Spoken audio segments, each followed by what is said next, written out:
Wellness එකේ තියෙන විශේෂත්වය තමයි සාමාන්‍යයෙන් මෙහෙට යම් පිරිමි පුද්ගලයෙකු ට්‍රීට්මන්ට් එකකට ආවොත් ඒ අදාළ පුද්ගලයාට ට්‍රීට්මන්ට් එක කරන්නේ මේල් තෙරපිස්ට් කෙනෙක්.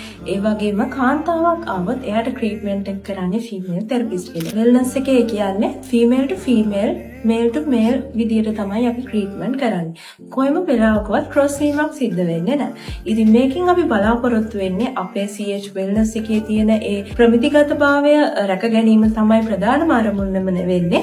ඊට අමතරව සාමාන්‍යයෙන් උදාහරණයක් විදියට ගත්තොත් අපි කාන්තා පාර්ශවයේ කෙනෙක් ට්‍රීට්මන්ට් එකකට ආවොත් එයාට තියෙන කම්ප්ලේන්ට් වලට අදාළ වේ ට්‍රීට්මන්ට් එක පිරිමි කෙනෙක් කරොත් අදාළ කාන්තාවයකට බය වෙන්න පුළුවන්. එයාගේ පෞද්ගලිකත්වය ආරක්ෂා වෙන්නේ නැහැ වගේ ගැටලු තියෙන්න පුළුවන්. ඉතින් මේ ගැටලු සියල්ලම මගහරව ගන්න තමයි අපි CH වෙල්නස් එකේ ෆීමේල් ටු ෆීමේල් මේල් ටු මේල් කියන කැටගරි එකේ යටතේ ට්‍රීට්මන්ට් කරන්නේ.